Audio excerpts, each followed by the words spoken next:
después ocurrió el problema de abuso de sustancias o dependencia, o qué fue primero, la dependencia de sustancias y después pasó eso, ¿no? Entonces, en realidad es como mitad y mitad. O sea, hay personas que primero empezaron con el problema de dependencia y después desarrollaron un trastorno bipolar, y hay personas que primero eran bipolares y después desarrollaron un trastorno de dependencia. Lo mismo pasa con la esquizofrenia, pero con otras sustancias. O sea, las sustancias más relacionadas con la esquizofrenia son cannabis, o sea, marihuana, y alucinógenos. ¿Okay? Entonces ahí, en esquizofrenia en particular, hay una relación muy importante entre el uso de marihuana y desarrollo posterior de la esquizofrenia. Entonces es por eso que ese es uno de los grandes argumentos de las personas que no quieren legalizar la marihuana. Es muy importante que, por muy naturalita que sea, es una plantita, no es inocente. Es una sustancia severa que tiene un alto grado de daño a nivel de cerebro, y tiene un riesgo, una persona que consume marihuana tiene un riesgo muy elevado de desarrollar esquizofrenia después. Y en cuanto al trastorno bipolar, en realidad vemos que es más o menos 50-50.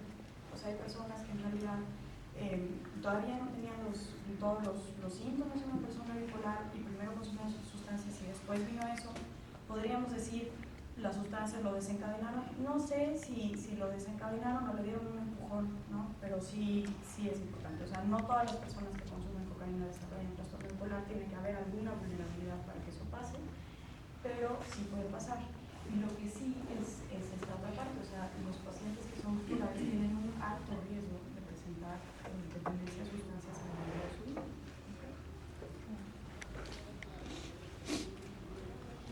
Entonces aquí lo que hicieron, este es un estudio que les presento, que hicieron una investigación para ver el impacto de la ansiedad y los trastornos afectivos en los adolescentes, para ver cuál era el riesgo de que después desarrollaran un trastorno por uso de sustancias. Entonces vieron, ok, ¿qué pasa? Vamos a ver estos adolescentes, lo que tienen ahorita es depresión, y vamos a ver si después desarrollan dependencia de sustancias, ¿no? Y vamos a ver si lo inverso es cierto. O sea, pacientes que solamente tienen un uso de alcohol, vamos a ver si después se dependan, ¿no? Y entonces lo que vieron es que sí tenían un riesgo mucho mayor, 2 veces mayor, de tener después un uso nocivo de sustancias, un uso peligroso de sustancias. ¿Okay? Y en este estudio en particular no encontraron el efecto adverso. O sea, no encontraron que las personas que consumían alcohol se deprimieran. Más bien, parecía aquí apuntar mucho a esta hipótesis que les digo de la automedicación. O sea, pacientes que se deprimen, entonces toman alcohol para aliviar sus síntomas depresivos, lo cual en realidad les digo no funciona. No mejoran los síntomas depresivos, los mejoran momentáneamente, pero en realidad empeora muchísimo el cuadro depresivo. Pero bueno, lo que pensamos es que está relacionado a eso, que la gente lo hace para aliviarse, ¿no? Para sentirse mejor. ¿Okay? Esto es con opioides. Los opioides que son pues, morfina, quien todavía usa opio como tal, fumado, ¿no? Pero sobre todo lo que usan son derivados de morfina, heroína, ese estilo. ¿Okay? Entonces aquí lo que vemos es que hay justamente una incidencia de uso de opioides que es mayor en los pacientes que tienen trastornos afectivos. Entonces primero tuvieron eso y después desarrollaron una dependencia a opioides. Y que también es, pues obviamente no son los números de la cocaína y del alcohol, pero también depende del riesgo. O sea, también estamos hablando de un riesgo ligeramente incrementado, no 1.5 veces, 2 veces más alto en personas que tienen trastorno depresivo o trastorno bipolar para uso de este tipo de sustancias. ¿Okay? Y predice la aparición de trastornos afectivos, pero no la dependencia. O sea, lo que veíamos antes es que en el alcohol parece, les digo parece porque hay muchos estudios, depende mucho de qué población sea la que están estudiando, etc. Pero parecería que los pacientes que consumen alcohol no tienen más riesgo que los que no lo consumen de tener depresión después. Parece que no es el alcohol lleva a depresión. Pero en el caso de los opioides, sí, parece que consumen opioides y eso los lleva a deprimirse. ¿Okay? Entonces, y eso es relativamente lógico porque por la forma en la que actúan los opioides en el cerebro y las cosas se presentan en el cerebro. ¿Okay? ¿Cómo actúan? Pues es un poco complejo, pero actúan directamente. ¿Pero cuál sería la diferencia básica? Bueno, ahí tendríamos que hablar, es que hay diferentes neurotransmisores en el cerebro, los si lo hayan visto en clases pasadas. Pero entonces hay muchos neurotransmisores en el cerebro, algunos de ellos están más relacionados con depresión, con depresión, con euforia, estas cosas, con estado de ánimo, y otros receptores, y otros de estos neurotransmisores están más relacionados con otras funciones cerebrales, como las ideas y todas estas cosas que pueden ocurrir. Entonces, a grosso modo, los neurotransmisores afectados en trastornos afectivos son serotonina, noradrenalina y dopamina. ¿Okay? Los receptores opioides lo que hacen, tienen receptores específicos, pero modulan la liberación de esas sustancias. El alcohol actúa principalmente sobre otro neurotransmisor que se llama GABA. Es otro. Y entonces no tiene una relación directa, o sea, no afecta directamente estos neurotransmisores relacionados con los trastornos afectivos. Entonces, eso más o menos explica por qué no es tan frecuente que el uso crónico de alcohol lleve a este tipo de problemas, por lo menos a corto plazo. Este estudio fue hecho a muy corto plazo. O sea, obviamente, si vemos el daño que puede causar el alcohol en el cerebro después de muchos años de consumirlo, la persona está en riesgo de todo. De deprimirse, de perder la memoria, de tener de todo lo que quieran. Pero es después de muchos años de haber consumido alcohol y haberse dañado mucho. ¿Sí? No, se da de ayudarte con sí, claro. Sí. Pero perdón, es que no me sé cuál es. Una manera muy sencilla, ¿no? A lo mejor sobresimplificada de tratar de ver por qué afectan, es porque como dijo mi compañera María, los sistemas de neurotransmisión tienen como funciones relativamente específicas, ¿no? Y nosotros de forma natural tenemos opioides, ¿no? Se llaman opioides endógenos. ¿Para qué carajos nos sirven? Pues para estar de buenas, ¿no? Realmente son como de autosatisfacción o autoplacer, ¿no? Entonces, si tengo opioides, pues me siento bien, estoy tranquilo, estoy contento, no estoy triste. Y al momento de empezar a utilizar opioides exógenos, o sea, de fuera, como las drogas estas, pues lo que hacemos es desregular este tipo de mecanismos, y entonces por eso es que directamente le estamos dando un toritita a la torre al mecanismo que a nosotros nos hace estar como relativamente felices y en paz. Entonces es, digo, de una manera muy burda, ¿no? Si ustedes quieren, la razón por la cual hay más probabilidad de deprimirse con opioides que con el alcohol, porque el alcohol tiene que pegarle a una sustancia que le pega a otra sustancia que le pega a una tercera para que se desregule. El otro es directito, vamos, se acabó, ¿no? Entonces, más o menos. Igual que la cocaína. Okay. Entonces, bueno, vamos a ver cuáles son las sustancias que están asociadas con trastornos afectivos, ¿no?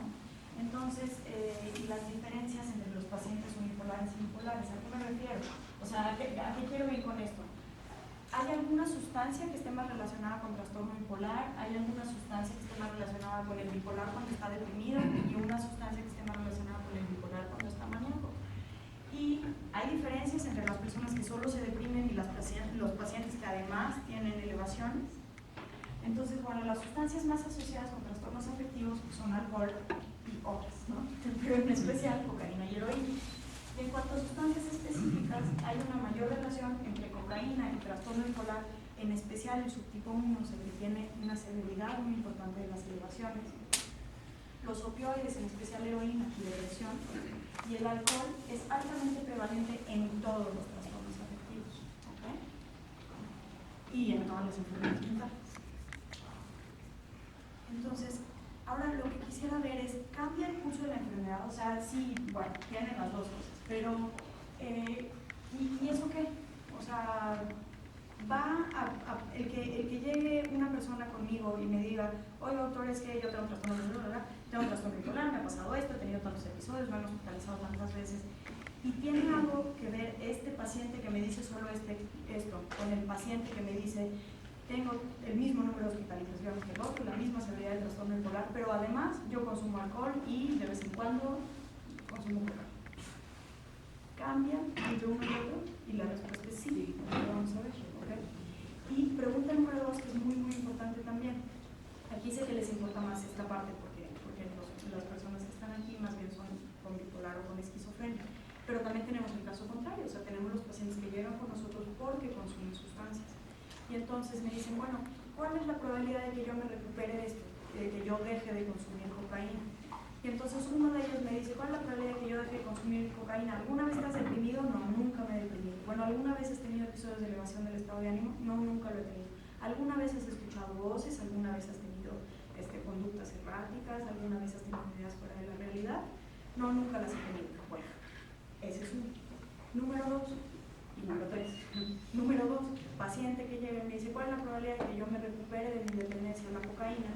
Y además, ya he tenido 5 episodios depresivos graves, me han hospitalizado en 2 de ellos, he tenido 3 intentos suicidas y además he tenido periodos de elevación del estado de ánimo. Una vez me hospitalizaron porque mi estado de ánimo estaba demasiado elevado y no me podía controlar. Y número 3, no me ha pasado nada de esto afectivo, pero sí he tenido un periodo en el que pues, durante un mes estuve escuchando voces y además tenía ideas que eran fuera de la realidad, etcétera, etcétera, ¿no? Y los 3 escenarios son distintos. Y el que mejor pronóstico tiene para recuperarse de la cocaína es aquel que no comparte los síntomas. Entonces sí influye el que estén juntos, sí empeora el pronóstico. Entonces, primero, ¿cómo cambia el curso de los trastornos afectivos? Entonces, los pacientes que tienen depresión y uso de sustancias tienen más intentos de suicidio, tienen episodios depresivos más prolongados. Los pacientes que no tienen uso de sustancias, que están en remisión, es decir, que no han consumido alcohol durante al menos un año, es 2 veces más probable que se recuperen del episodio depresivo. Entonces también importa que dejen de consumir la sustancia para que se recuperen, sí. Y los bipolares con abuso de alcohol tienen una recuperación más lenta, tienen un pobre desenlace y además hacen esto que se llama ciclados rápidos, es decir, que tienen más de 4 episodios en un año. Los bipolares que abusan de sustancias son más hospitalizados en hospitales psiquiátricos en su vida, tienen una menor edad de inicio, tienen menor tiempo de estar bien a tener una nueva recaída, o sea, en el consumo de sustancias, tienen un pobre desenlace psicosocial, o sea, es mucho más difícil que se reintegren a su trabajo previo, a su funcionamiento previo. Y en el primer episodio bipolar tienen más tiempo para recuperarse de ese primer episodio y tienen menos probabilidad de recuperarse a los 2 años de haber pasado ese primer episodio. Y además, esta cosa tiene un pobre adherencia terapéutica. Entonces yo creo que aquí trataremos todos de hacerles un énfasis muy importante que lo que más ha demostrado servir en esquizofrenia y trastorno bipolar son los medicamentos, por eso los damos. Entonces es muy importante el apego, o sea, la parte de que sigan el medicamento y no lo dejen de tomar es la parte más importante para su recuperación y es lo que más ayuda a que se recuperen rápidamente y tengan menos episodios. Por el alcoholismo concurrente incrementa el riesgo de recurrencia en un episodio afectivo. Entonces, si tienen alcohol, o sea, si tienen un problema de alcoholismo al principio, tienen más riesgo de que tengan más y más episodios afectivos, ¿okay?, que una persona que no consume alcohol.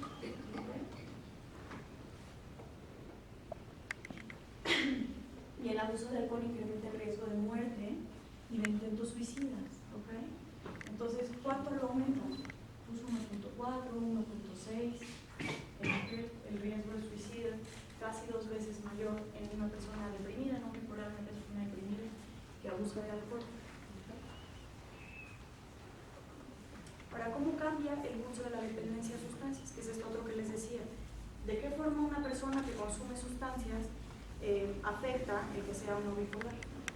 Entonces aquí lo que tenemos es una gráfica de seguimiento. Entonces lo que tenemos es un número X de personas, vamos a poner, tenemos 100 personas en el estudio, todos arrancan igualito, pero unos de ellos son mujeres que no tienen depresión, la gráfica A, la B son hombres que no tienen depresión y después en la C y D tenemos hombres y mujeres que sí tienen depresión, ¿ok? Y entonces lo que hacemos es tenemos a 100 y lo seguimos en el tiempo. Y le decimos, bueno, avísame cuando consumas alcohol otra vez, ¿no? Y entonces las personas que no están deprimidas aguantan mucho más. Cada escaloncito es una persona que recayó, ¿ok? Entonces, si se fijan, al final las mujeres que no están deprimidas es mucho más probable que se mantengan sin recaer en el consumo de alcohol. Le siguen los hombres, pero después, mucho más abajo, vienen las personas que están deprimidas y están tratando de salir del alcoholismo. Entonces, ¿afecta el que estén deprimidos para que dejen de consumir alcohol? Sí. ¿Hay que tratar la depresión cuando tienen alcoholismo? Sí. ¿Okay? Para presentar un episodio depresivo durante el tiempo de abstinencia, incrementa el riesgo de recaída por un factor de estrés. Entonces, es un factor de riesgo importante para una recaída. Es decir, yo empiezo hoy aquí y hoy no estoy deprimido y hoy decido que no voy a consumir más alcohol, ¿no? Y entonces sigo avanzando en mi no consumir alcohol y de repente llega este día y me pasa algo malo o simplemente mis neurotransmisores empiezan a fallar y me deprimo nuevamente. Yo sigo firmemente convencida de que no voy a consumir alcohol. Bueno, pues el riesgo de que en efecto dé el paso para acá y sí consuma alcohol es 3 veces más alto que una persona que siguió su camino sin deprimirse. ¿Okay? Ahora, ¿eso tiene implicaciones en el tratamiento? Sí, sí. O sea, esta es la parte que menos explorada está, porque necesita de muchos estudios, de mucha población, etc. Entonces esa es la parte más complicada. Pero ya ahora tenemos cierta evidencia de que hay fármacos que funcionan mejor en ciertas personas que tienen consumo de sustancias que en otras. Entonces la respuesta sí es diferente entre unas personas y otras. Entonces, pero esta me parece importante. ¿Acaso responden los pacientes que están deprimidos y usan sustancias? Entonces la respuesta es sí, sí responden. ¿Okay? Entonces, responden de la misma manera. ¿Cuál es el problema? Que tienen menos probabilidad de remitir cuando hay uso de alcohol y drogas. ¿Okay? O sea, ¿qué diferencia hay entre responder y remitir? Responder es, me dan un fármaco antidepresivo y empiezo a estar mejor. Remisión es, estoy mejor, logro estar mejor. O sea, cuando en los dos hay una respuesta, es decir, mejoro al menos 50%, no de cómo estaba, de severidad de depresión. Pero la diferencia entre remisión y respuesta es, esta respuesta la mantengo. Y me quedo 1 mes, 2 meses, 3 meses, 6 meses, 1 año, que estuviera sin estar deprimido. Entonces, ¿cuál es la diferencia? Una persona, los dos van a responder igual, o sea, los dos les empezamos el trabajo y los dos responden igual. Pero el problema es que las personas que siguen consumiendo alcohol y siguen consumiendo sustancias tienen menos probabilidad de responder, es decir, se pueden quedar aquí.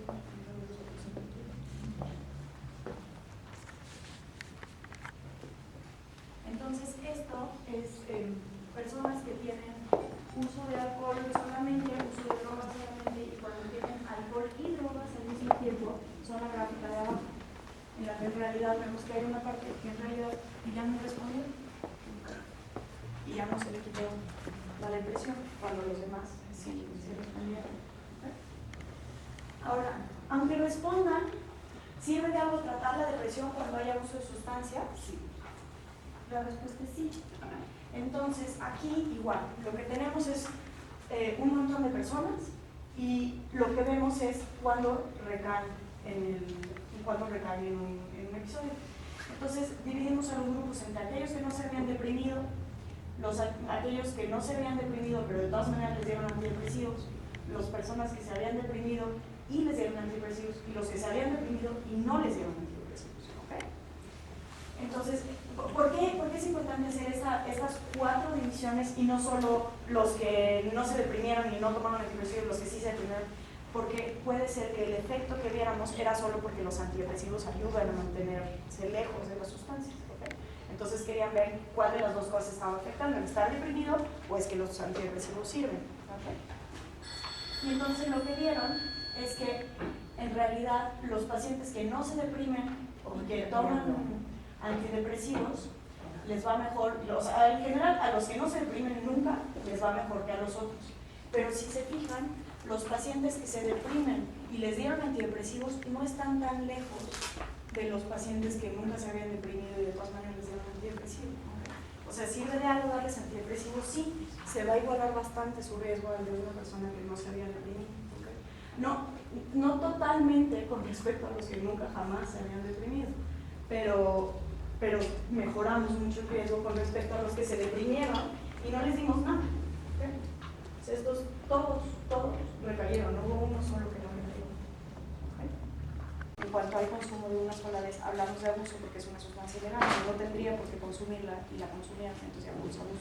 Pero esa es nuestra forma estricta de ser como psiquiatras. ¿Sí? Pero en realidad abuso, cuando hablamos de alcohol, hablamos de una persona que consume alcohol y tuvo una consecuencia negativa. Y hay que ser como muy duros en lo que nosotros pensamos una consecuencia negativa. O sea, lo que pasa es que el alcohol es una sustancia muy tolerada socialmente, ¿no?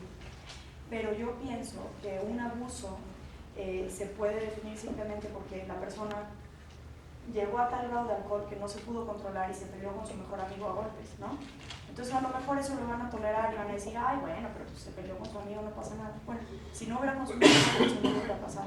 Entonces yo ya considero que es un problema serio el que haya consumido alcohol y me parece que es una persona que está en riesgo especial con el alcohol. O sea, no todo el mundo consume alcohol y pierde el control de sí mismo. Bueno, tú sí lo perdiste. Entonces hay que hacer un énfasis especial. Eso es abuso. Abuso, acaban en el torito. Eso es abuso de sustancias. ¿Okay? Y dependencia y es todo lo demás. O sea, ellas necesitan alcohol para no sentirse mal, ellas aguantan muchísimo, etc., ¿no? Tantito, nada más que complementar. A lo mejor como para dejarlo así muy resumido, muy claro lo que acaba de decir mi compañera, es, si yo tengo alguna consecuencia negativa de mi consumo de lo que sea, y a pesar de eso sigo consumiendo, eso es abuso, por definición, ¿no? Ya me peleé, ya me llegué al torito, ya a lo mejor ya me regañó, mi novia me quiere dejar, ya me puso un ultimátum, y a pesar de eso sigo tomando, eso es abuso. Ahora, eso a lo mejor ya lleva un caminito antes, ¿no? A lo mejor eso es desde cómo vamos a saber quién va para allá, ¿no? Quién va derechito, ¿no? Las personas que sobre todo al principio lo hacen a escondidas, ¿no? Llegamos y esta bajita de cigarros, ¿quién sabe? Se metió por la ventana con el aire, ¿no? Ajá, sí, por la ventana, ¿no? Oye, vienes con los ojos todos rojos, ¿vienes bien? Sí. ¿No? Oye, pero ¿dónde estabas? Mis cuates. ¿No? O sea, las personas que al principio empezamos a notar cambios en su conducta que nosotros podemos atribuir directamente a alguna sustancia y que no nos la admiten, ¿no? Por ejemplo, esa es la negación, es por lo general el primer paso, ¿no? Y aun cuando ya los cachamos, no, ¿qué haces? Nada. ¿Estás fumando? No. O sea, la negación por lo general es el primer paso para decir, este va primero al abuso y si no lo paramos a tiempo va a la dependencia, ¿no? Entonces, ojo, ¿a quiénes tenemos que estar checando? Familiares, amigos, personas todos que vemos que cambian su actitud, que a lo mejor cambian incluso de rutinas, de horarios, ¿no? A lo mejor ya se va a dormir, 15 minutos antes de dormir, se sale, ¿a dónde vas? A tomar el aire, ¿no? En general eso es lo primero que no se habla. ¿Por qué? Porque el trastorno de uso de sustancias generalmente tiene una repercusión conductual, entonces cambios así como muy súbitos en la conducta, aguas, ¿no? Poquitos rojos. Doctor, ¿de qué manera afecta el alcohol a las neuronas? La pregunta sería ¿de cuál neurona? ¿No? Así como tenemos diversos tipos de células, hay células de hígado, hay células de páncreas, hay células de estómago. En el cerebro también hay distintos tipos de neuronas y hay algunas que son más susceptibles que otras. Hay unas que aguantan el alcohol relativamente bien, ¿no? En general podríamos decir que el alcohol no les hace mucho, pero hay unas especialmente delicadas que son las de la memoria, ¿no? Que necesitan una bendita vitamina, que es la tiamina, la vitamina B1, para vivir. Y el problema del alcohol es que la saca del organismo. Entonces, pues sin esa comida, sin ese alimento natural que debe tener esas neuronas, es la primera que se va a ver afectada. Y es por eso que sobre todo los problemas de memoria son los primeros y los más graves en el alcohol. Entonces, yo diría, depende de qué tipo de neurona, ¿no? Pero en general, digamos que las deprivan de nutrientes, ¿no? Y ya a largo plazo pueden tener efectos tóxicos, ¿no? ¿Hay alguna relación entre abuso de drogas y Alzheimer o Parkinson? Sí la hay. O sea, hay un riesgo aumentado de desarrollar Alzheimer si hay un consumo de drogas, especialmente de alcohol. En general de cualquier, o sea, a lo mejor no hablaríamos específicamente de Alzheimer, pero hablaríamos de problemas, de enfermedades de la memoria que llamamos demencia. El Alzheimer es un tipo de demencia, ¿okay? Es un tipo de enfermedad de la memoria, pero específicamente con Alzheimer hay un riesgo incrementado si la persona tiene historia de depresión crónica. Entonces viene la misma relación, depresión crónica, alcohol, Alzheimer. Yo me gustaría hacer un puntito, un breve cultural, ¿no? Hay muchos por ahí que de repente se ha escuchado mucho de que el tabaco previene del Alzheimer. Decían, es que tiene un mecanismo, una especie de antioxidante, etcétera, que protege al cerebro del Alzheimer, y la realidad es que en los últimos estudios he visto que no es cierto, ¿no? Entonces, aguas, ¿no? Si les dicen eso, la realidad es que no tengo toda la evidencia para decirles que el tabaco acelera el Alzheimer o que lo va a detonar o algo así, pero también les puedo decir que no es benéfico, ¿no? Eso sí se los puedo decir con certeza. Sí. También lo que pasa es que las personas que tienen una dependencia importante al tabaco tienen menor tiempo de vida, o sea, su esperanza de vida se acorta mucho. Y el principal riesgo para presentar Alzheimer es la edad. Entonces, pues si se mueren antes, pues sí hay menos pacientes con Alzheimer, pues se murieron antes. Hola, ¿qué tal? Mi pregunta sería esta: si yo como paciente bipolar, uno de mis padres es alcohólico, pero no alcohólico así consuetudinario de que agarra la pachita, como dijeron hace un rato, sino más bien es como de esos bebedores sociales que de viernes, sábado y domingo se la pasan echándose sus drinks. Hay las mismas probabilidades para mí que llegue a desarrollar abuso de sustancias si mis padres fueran así súper alcohólicos, o también si nada más hacen ese tipo de alcoholismo medio largo. ¿Sí me expliqué? Sí.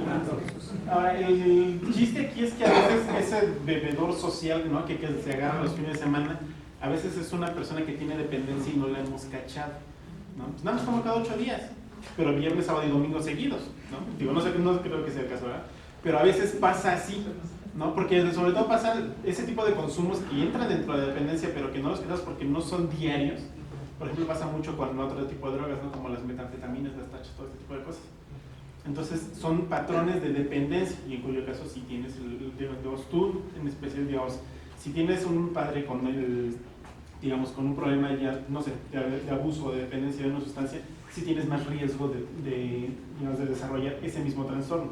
Pero si además de eso le sumas, o a lo mejor hasta lo multiplicas por el hecho de que tú tienes trastorno bipolar, y como ya explicó perfectamente bien la doctora, tienes más riesgo por eso, entonces pues no es 1 más 1, a lo mejor es 1 por 3, ¿no? Entonces tienes más riesgo. ¿Por qué? Porque tienes 2, el antecedente y la enfermedad, ¿no? Y de las 2 la más fuerte es la enfermedad. Es así que, digamos, tu carga genética se manifestó tanto que tienes la enfermedad, ¿no? En el otro tienes el riesgo, pero no tienes la enfermedad desarrollada. Y eso, a mí, o sea, el punto aquí no es que digan, bueno, pues ya, ¿no? O sea, ya no hay que hacer, no, al revés, hay mucho que hacer. O sea, tienes ese riesgo, entonces mantente especialmente lejos de las sustancias. O sea, sé especialmente severo contigo mismo. No, eso no lo puedo tocar porque a mí no me hace esto, a mí me tira. ¿Me explico? Entonces, el riesgo que yo tengo es mucho más alto. Y para pacientes con los que sufren, que tienen un padre similar, también, o sea, el principal riesgo para presentar o sea, hay varios factores de riesgo para que una persona tenga dependencia de sustancias. Uno de los más fuertes es el tener un familiar de primer grado con dependencia de sustancias. Y de nuevo, le agregamos, como dice el doctor, le agregamos el riesgo que tiene por tener que ya es más alto que la población general. Entonces tiene mucho más riesgo que una persona que no tiene ninguna de las 2 cosas. Sí. ¿Cuáles son los tratamientos, lo que se está haciendo en investigación para intervenir en el caso dual? En este caso también, bueno, para esquizofrenia y bipolaridad. Bueno, lo que está, o sea, se están haciendo como varias cosas, ¿no? La primera de ellas es entender que son pacientes. Bueno, primero tenemos que entender que los pacientes que tienen trastorno por abuso de sustancias o dependencia de sustancias tienen una enfermedad mental. Esa es una enfermedad mental. Entonces, no es un problema de hábitos, no es una, ¿cómo le llaman cuando dicen que no es un vicio, ¿okay? Es una enfermedad. ¿Por qué es una enfermedad? Porque hay alteraciones en el cerebro de las personas que lo tienen. Entonces, hay que tratarlo como una enfermedad. O sea, hay medicamentos específicos para estas cosas. Los medicamentos, es cierto, no hemos logrado encontrar los mejores medicamentos para eso. Se han hecho avances muy importantes en tabaquismo y ahí sí hay fármacos muy importantes para dejar de fumar específicamente para eso. Pero en la otra parte empiezan a desarrollarse nuevos fármacos para tratar este problema.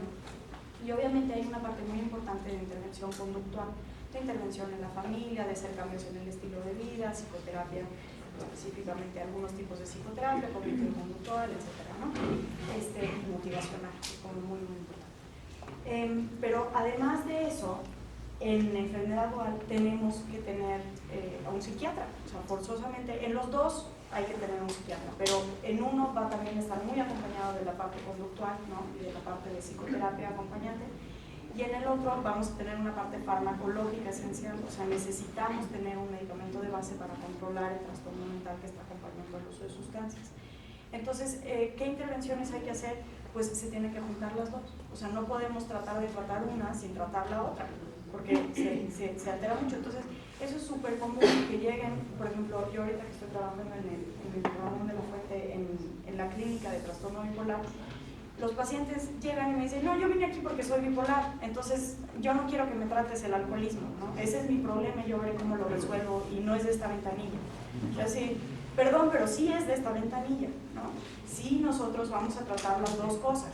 Y si es tan severo tu dependencia de sustancias, entonces te trataremos de la mano la clínica de adicciones y nosotros como un equipo, ¿no? Pero sí es una cosa de las dos ventanillas. Es igual que si los de adicciones llegan y nos dicen, no, pues es que la parte bipolar yo ni se la pregunto, ¿no? A mí qué me importa si se ha deprimido, a mí lo que me importa es si consumió. Pues no, o sea, las dos cosas van de la mano y hay que tratarlas al mismo tiempo. Ahorita nada más. Ahorita digamos lo principal como a nivel internacional de qué es lo que estamos haciendo para tratar este tipo de cosas es primero ponernos de acuerdo entre nosotros los psiquiatras, ¿no?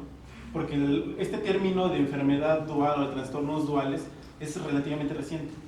No, entonces todavía unos dicen, no, es que, como dice ahorita el ejemplo, es que es bipolar pero fuma, ¿no?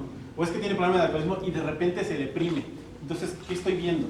Estoy viendo un paciente adicto que tiene consecuencias de la adicción, o al revés. Tengo un paciente deprimido, bipolar, esquizofrénico, que por eso está llegando a tener el consumo de sustancias. Bueno, ahorita lo que se está haciendo es ver primero, tratar de unificar criterios, por eso salió el término trastorno dual, ¿no? Y a partir de eso se están tratando de hacer las investigaciones. Ahorita la mayor parte de las investigaciones a nivel psiquiátrico en general, y en adicciones sobre todo también, se están manejando mucho a nivel de neuroimagen, ¿no? Y de receptores, o sea, biología molecular, ¿no? ¿Qué partes del cerebro están funcionando? ¿Cómo funcionan? ¿No? Y cuáles están disfuncionando en el caso de las adicciones, ¿no? ¿Son las mismas que en las otras enfermedades o trastornos mentales? Y la respuesta parece que va por el lado de sí, ¿no? Entonces, esto de que fue primero el huevo o la gallina, parece que tiene un origen común, aparecieron al mismo tiempo, en la mayor parte de los casos. Entonces, así ahí va ahorita, ok, ya estamos viendo que en la mayor parte de las veces el problema es el mismo, que se manifiesta de dos formas, ¿no? Entonces, estamos tratando de ver, sobre todo ya a nivel molecular, ¿qué receptor? ¿El receptor de serotonina, el receptor presináptico o el postsináptico? ¿No? ¿Cuál es el receptor? Entonces, ese tipo de cosas que ya son como muy detalladas, es por dónde van. Todavía eso se traduce ya o no se traduce en una, ¿cómo se llama? En una respuesta terapéutica, desafortunadamente todavía no. Este tipo de cosas llevan mucho tiempo además para desarrollar. Ok, ya vi que dentro de toda la molécula, de toda la neurona, que es una esfera así enorme, tiene una parte así de chiquita que tiene un receptor, pero además, entonces, ese receptor, ¿cómo lo voy a atacar? ¿Con qué medicamento? ¿No? Y que ese medicamento que le pega a este no le pega a todo lo demás y me descomponga otra cosa. Entonces, eso lleva años, ¿no? Porque en general decimos que el desarrollo de un fármaco, por ejemplo, para un tratamiento novedoso lleva alrededor de 10 o 15 años, ¿no? Entonces, pues lleva un rato. Por ahí van las cosas, pero todavía nos falta camino por recorrer. Y luego me voy a meter en otro tema que sé que es muy álgido para seguramente la mayor parte de los presentes. Tabaco y estas enfermedades, ¿no? Porque todos decimos, ay, no, pues es que el tabaco, y los psiquiatras mismos no nos queremos meter mucho en ese lío, o sea, tenemos como una serie importante de prioridades que alcanzar, como para encima estarnos molestando con, y deja de fumar, y deja de fumar, y deja de fumar. Pero eso no quiere decir que sea inocuo, ¿okay? O sea, tiene un impacto importantísimo sobre la enfermedad. O sea, uno pensaría que, bueno, pues es que comparado con cocaína, bueno, sí, o sea, sí, comparado con cocaína, la cocaína hace más daño que el tabaquito, ¿no? Pero el famoso cigarrito que se fuma 5 al día o 20 al día, entonces, eso sí afecta. ¿De qué forma afecta? De muchas. Pero una de ellas muy importante es que acelera el metabolismo de los medicamentos que toman. Entonces, la cantidad de medicamento que nosotros necesitamos para que logren estar bien es mucho mayor. Entonces, si ya de por sí los medicamentos psiquiátricos son caros, bueno, pues una buena forma de bajarle a la cantidad de medicamento que toman es dejar de fumar o fumar menos, por lo menos. Entonces, van a tener más cantidad de medicamento en sangre sin necesidad de que eso se afecte. Número 2, afecta también las sustancias en el cerebro. Sí, también. ¿Es probable que precipite episodios? Sí. Sí. El trastorno bipolar, sí. Fumar más puede provocar un episodio hacia arriba o hacia abajo, sí, puede provocar. Es más probable que una persona en el episodio fume más que cuando no está en el episodio también. Eso es súper común. Se deprimen y fuman más, ¿no? Entonces, una de las principales cosas que nosotros tratamos es, bueno, ok, sé que para ti el cigarro es sagrado, tienes ya de por sí muchas limitantes en la vida, te obligamos a que te duermas temprano, te obligamos a que no vayas a fiestas, porque eso te pone en súper riesgo. Entonces, encima meternos con tu cigarrito, bueno, no fumes más. Trata de no subirle a los cigarros, aunque estés en episodio depresivo, y tratamos de hacer otras cosas. Siguiente. Oye, ya somos dos, aprovechen. Pero, o sea, como dicen los abogados, ¿hay algún abogado por aquí? Tengo un papá. Bueno, pero entonces, pero pues sí puedo decir sandeces libremente. Me la llevo a platicar a la cafetería. Le invitamos a un Nescafé. Sí. Dicen los abogados, ¿no? Así como muy de broma, ¿no? Lo que no está prohibido en la ley está permitido, ¿no? Es una regla del derecho básica. Y realmente como tal, el consumo, ¿no?, recreativo, ¿no?, por ejemplo, de marihuana, no está prohibido. Entonces está permitido. Lo que tienes prohibido es, cosa curiosa, llevar marihuana contigo y pasársela a alguien más. Entonces lo que está prohibido es la distribución, no el consumo. Pero para que el consumo alguien tiene que distribuirlo, ¿no? Entonces es medio paradójico, pero por ahí va el lado, ¿no? Ahora nosotros, ¿para qué decimos? ¿No? La marihuana sí o no, ¿para qué? Por ejemplo, la marihuana tiene algunos derivados, ¿no?, que pueden relativamente ser buenos utilizados puros, ¿no? Por ejemplo, el tetrahidrocannabinol tiene propiedades analgésicas. ¿Por qué se los dan, por ejemplo, en algunos lugares medicinales, ¿no? Tiene cáncer, ya sabemos que no lo vas a poder curar, tiene quimioterapias, radioterapias, ya le hicimos cirugía y no funciona. Pues sí, ya déjalo que se ponga su porrito de marihuana. ¿Por qué? Porque eso le va a aliviar el dolor. Pero porque no tenemos todavía una forma de aislar ese ingrediente exclusivamente para su beneficio, ¿no? No estaríamos, digamos, del todo en desacuerdo de que se legalizara este tipo de cosas siempre y cuando pudiéramos aislar las partes benéficas de las que no. Por ejemplo, nada más en el caso del tabaco, que es, digamos, la más frecuente relativamente, la nicotina, puede tener ciertos efectos, ¿no?, como dice la doctora, para la concentración. En algunos casos, por ejemplo, se ha visto que pacientes con esquizofrenia pueden estar relativamente estables con nicotina exclusivamente. El problema es que en el cigarro la nicotina viene acompañada de 1000 otras sustancias que te van a provocar cáncer de lo que quieras. Claro, entonces por ahí va el... coman chicles de nicotina si se quieren concentrar, pues, y tendrán muchos menos años, ¿no? Pero por supuesto, nos mandan a la goma, ¿no? Yo que voy a estar comiendo un chicle de nicotina, lo que quiero es fumar y justificarlo, ¿no?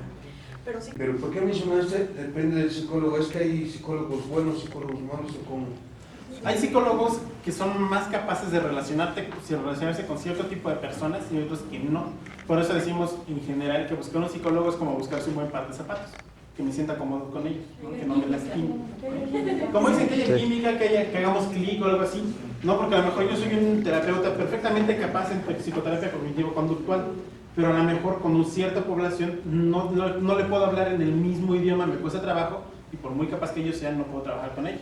Y a lo mejor va con otro, ¿no?, que tiene el mismo entrenamiento que yo, pero a las palabras que utiliza, a lo mejor que llegue y le abrace, hola, ¿cómo estás? Mira, pásate. A lo mejor con eso tiene una mejor relación. Entonces depende del psicólogo y de que definitivamente sea un psicólogo capacitado, ¿no? Porque hay otros que ponen así en la puerta de psicología y a lo mejor ni psicólogos son, ¿no? Entonces, O pasaron el segundo semestre y ya están ejerciendo, que eso hay que avisarlo. Sí, hay muchos casos, ¿no? Sobre todo como la relación de establecimientos de salud en México es un poquito complicada. A veces no sabemos con quién nos estamos encontrando. Entonces, ese es tip para quien quiera que ustedes vayan a contratar o lo que sea. El médico siempre sabe tu cédula, ¿no? O déjame ver tu título. Eres psicólogo, también déjame ver tu título, a ver si saliste bien en la foto, ¿no? Eres psiquiatra, déjame ver dónde saliste, ¿no? A lo mejor ya llevas un ratito que saliste y a lo mejor ya no estás tan actualizado.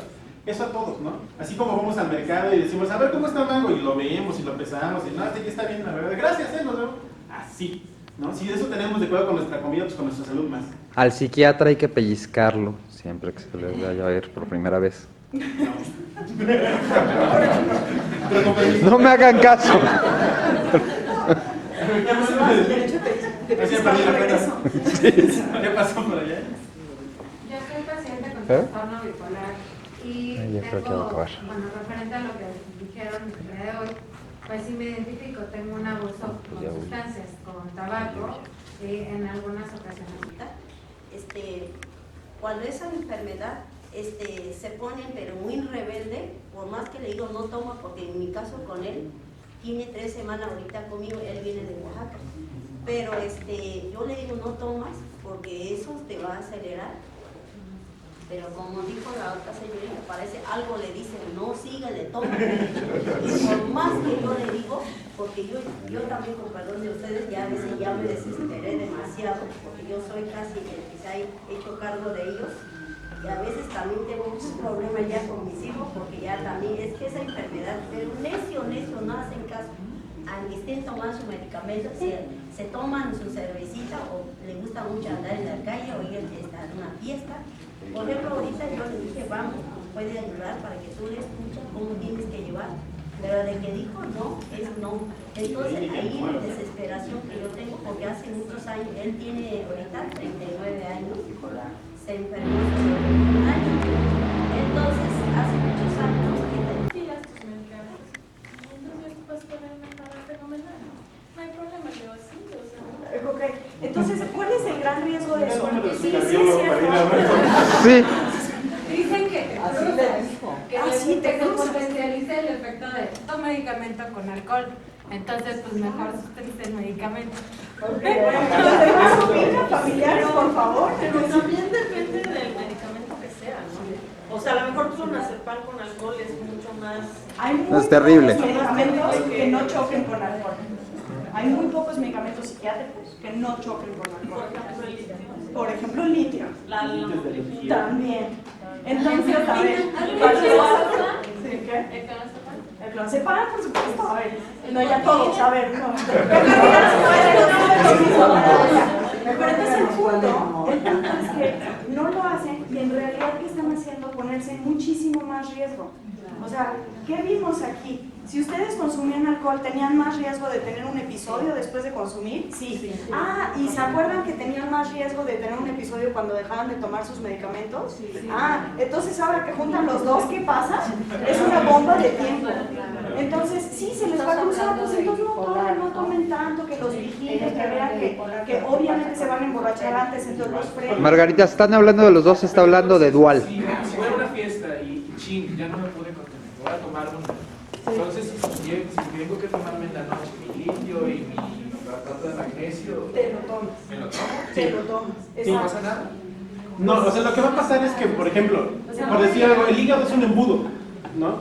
Trata de meterle pastillas y alcohol y lo que te vas a comer todo al mismo tiempo, no todo va a pasar y se va a acumular por arriba. Eso pasa con el medicamento. ¿Por qué dicen que se me cruza o se me sube más fácil? Porque no todo lo puede procesar el hígado al mismo tiempo, se satura. Entonces es por eso. ¿Te puedes tomar una? Sí. ¿Por qué? Pues, mete por el embudo una pastilla y una copa de alcohol. Pasa. Me pasa un tantito y pasa. Permiso de la doctora. Borren eso de la cinta, por favor. Ok. Sí, en la edición no va a salir. No, el caso es, o sea, ahí viene, ¿no? Una copa, sí. ¿Me voy a tomar un litro de vodka? No. Ah, pues, no. O sea, eso es por eso. Y depende de quién. O sea, depende de qué hígado. Hay hígados que metabolizan todo súper rápido, es un embudo de este tamaño y todo pasa. Y hay otros que no, que tienen un embudo así. Entonces depende de cada quien, ¿no? Ojo. Entonces, por eso es que siempre, lo mismo que hacemos en la página, lo mismo hacemos en Facebook, lo hacemos aquí. Eso lo tiene que decidir persona por persona con su médico. Exacto. ¿Por qué? Porque tu médico te conoce, ya tiene 2 años de atenderte, ya sabe que si te dejas de tomar una pastilla te vas a poner otra vez en episodio. ¿Ok? Y a lo mejor hay otro que es un poco relativamente más noble, que tienes una dosis bajita. Eso es muy, muy individualizado. Prohibido decir eso. Sí, ya sabes. Sí. Estamos en una Sí. posición no lucrativa, no podemos decir ese tipo de cosas, entonces, por favor. Pero nos vemos aquí atrásito mirando. Next. Aquí atrás tiene una corta y le arreglado. Con respecto a lo que estamos hablando, había escuchado que también era importante que pasaran como 5 horas o ciertas horas después de tomarte esa cerveza, esa copa de vino, para después tomarte tu medicamento, que sí era importante un lapso de tiempo para... ¿Por qué? Porque también, o sea, tiene que ver con el tiempo en el que se está metabolizando, ¿no? Pero, o sea, de nuevo, todo esto tenemos que tener en cuenta qué es lo que va a pasar, que los efectos van a ser mucho mayores, ¿no? Entonces, cuando dicen se me cruza, pues es que lo que pasa es que tuve una borrachera, o sea, fue una borrachera especialmente desagradable, o sea, tuvieron efectos especialmente desagradables del alcohol, porque la parte que no se metabolizó del alcohol es la que produce efectos más desagradables, ¿ok? Entonces, más bien, yo lo que recomiendo es, bueno, ok, si es una boda, es la boda de tu hermano, por Dios, no vas a brindar, es eso, ¿no? Entonces es bueno, ok, pero entonces hazlo con moderación, que te vigilen, que tengas, si tú sabes que pierdes el control, entonces ten a alguien al lado de ti, a quien le firmas el contrato que le vas a hacer caso, ¿no?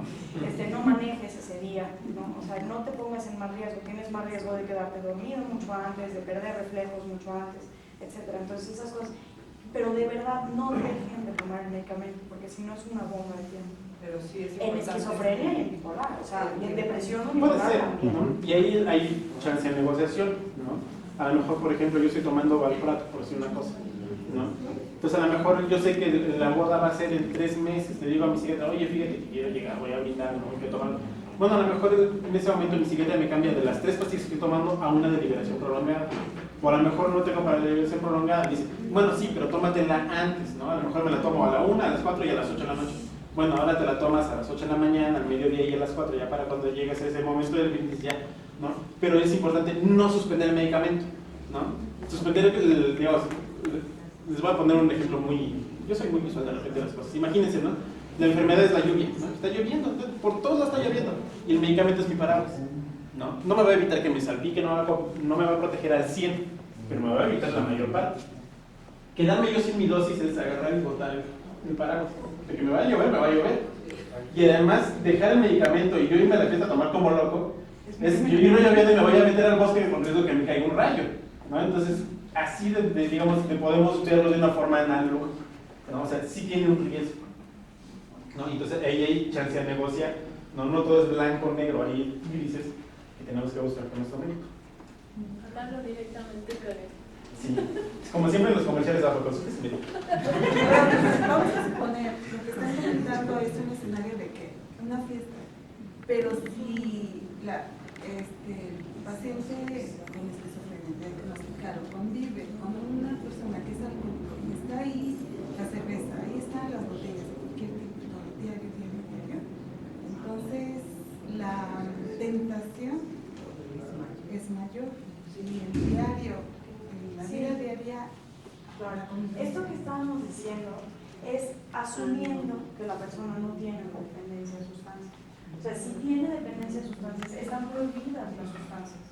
O sea, hay algunos casos extremos en los que de verdad no logramos nuestra meta número 1, que es que dejen de consumir por completo, y entonces pues por lo menos reducimos el daño, ¿no? Eso es cuando ya fallamos en nuestra meta, y fallamos, o sea, sí, yo así lo veo, fallamos. Entonces estamos tratando de reducir daños, ¿no? Entonces, esto que les decimos de una copa, 2 copas, vamos a negociarlo con el psiquiatra, es cuando no hay una dependencia de sustancias.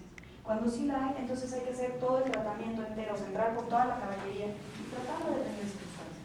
¿Y eso qué es? Reducir los lugares de riesgo, reducir la facilidad, o sea, el alcance fácil de las sustancias, tratar de disminuir lo más posible el estar con personas que consumen y que tienen un consumo peligroso. Muchas otras cosas. La persona es directamente es la abuela paterna. Ahí hay que individualizar mucho. Y hay casos en los que sabemos que es muy difícil. Y entonces habrá que individualizar.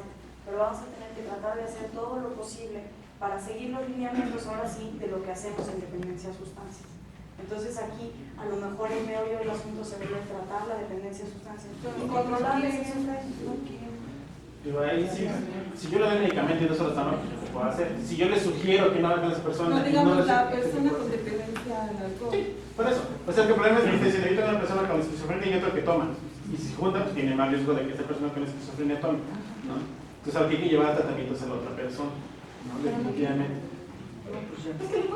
O sea, la realidad es que ahorita no podemos obligar a nadie a que vaya a tratamiento. A menos de que ponga en riesgo su A menos vida. claro. Pero la vida. No siempre, como tú dijiste. ¿No siempre qué, perdón? Comentabas del riesgo que hay en un esquizofrénico y una persona que toma. Ah, sí, claro, no siempre. Sí, estoy de acuerdo con usted. No, pero lo que me refiero es, o sea, por pura probabilidad, Es más fácil que si yo tengo una cerveza enfrente y alguien que se la está tomando y me dice, mira qué rica está, pues se me antoja. A que si yo no tengo ni la cerveza ni la persona que me la antoja. ¿No? Esa es, digamos, por pura probabilidad estadística, así pasa. ¿No? Ahí el chiste es tratar a otra persona. ¿Quién conoce a alguien que haya querido dejar de fumar? ¿O que haya querido dejar de tomar? ¿O alguno de ustedes lo ha intentado? ¿Es fácil? No. ¿Verdad? Entonces lo más seguro es que esta persona al principio se niegue hasta que no vea realmente una consecuencia de lo que está haciendo. Como dicen ellos, que toquen fondo. Desafortunadamente muchas veces antes de eso no es muy posible. Nosotros decimos que hay un ciclo, ¿no?, en el cual hay una oportunidad de tratamiento. La mayor parte de ese círculo se compone de negación.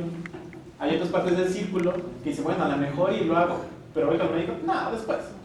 Y hay un pequeño margen de tiempo, ¿no? Si lo viéramos en un minuto, a lo mejor son 10 segundos, en el que dice, sí, a lo mejor ahorita me caería bien, y en ese momento hay que agarrarlo. Vente, vamos entonces. Y también ¿Por qué? Porque después de esos 10 segundos va a volver al mismo de, no, ¿sabes qué? Siempre no.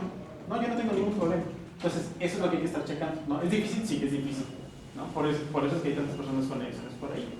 ¿No? Tratar de fomentar, yo pasé con 7 psicólogos y tienen toda la razón, son diferentes. El séptimo es el que a mí me ha funcionado, pero ni así hay poder humano. Nosotros tratamos, o sea, que sí hay un enfoque muy importante de todo un equipo, porque en dependencia de sustancias es un equipo el que trabaja, de fomentar el cambio, o sea, de tratar de que esa ruedita gire hacia cambiar, y entonces ellos están en negación, están frenados y no avanzan. Entonces sí hay muchas cosas que hacemos, o sea, no decimos que no sirve de nada, que lo digan el psiquiatra, sí, tratamos de hacer muchas cosas para fomentar a que esa persona quiera cambiar. Y después, cuando esa persona en efecto quiere cambiar, ahí entramos con todo para realmente ayudarlo a que en efecto se genere ese cambio. Pero hay veces que, bueno, o sea, hacemos lo imposible y nos paramos de cabeza todo y sigue frenado el círculo. Pues legalmente no hay nada que podamos hacer.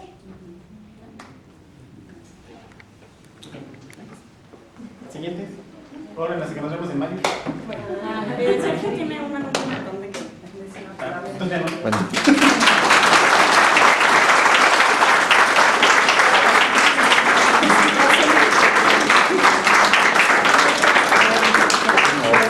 Lo habíamos olvidado realmente.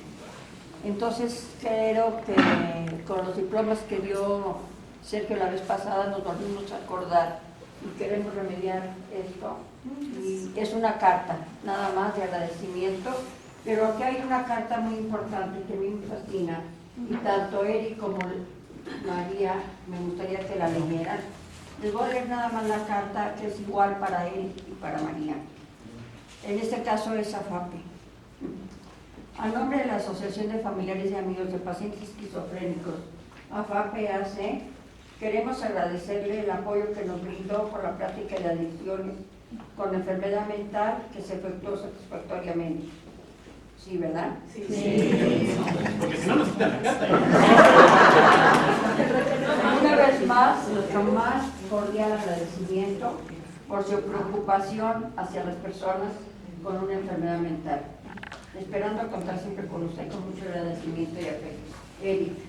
Pero me gustaría, también es para ti la misma carta, pero me gustaría que la leyeran porque es un artículo, un párrafo que me fascina, es dirigida a los médicos. Digo, para tomar conciencia el médico más bien, ¿no?, de lo que es de saber. Dame lo que tu saber te dice y evita mi parecer. Investiga mi organismo, en tus manos estoy. Conocimientos te dio Él que llamamos Creador. Obra con el corazón que Dios te lo ha de premiar. Y lucha con la muerte, que nunca tiemble tu mano. Ayuda al que a ti acude en busca de curación. Médico y amigo, da tu mejor tratamiento. Inyecta confianza y fe, que son vida para el paciente. Goza de tu dignidad y recuerda tu promesa. Obras son para salvar y nunca vida para contar. Pues es como lo sabes.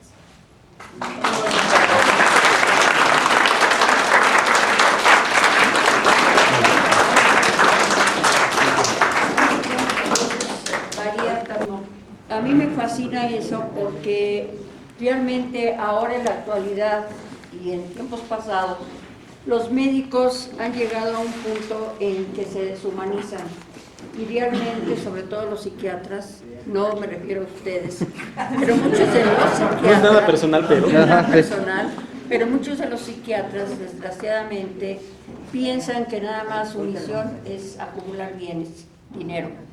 Y por eso les doy esa carta, para que se acuerden que tienen una misión en esta vida.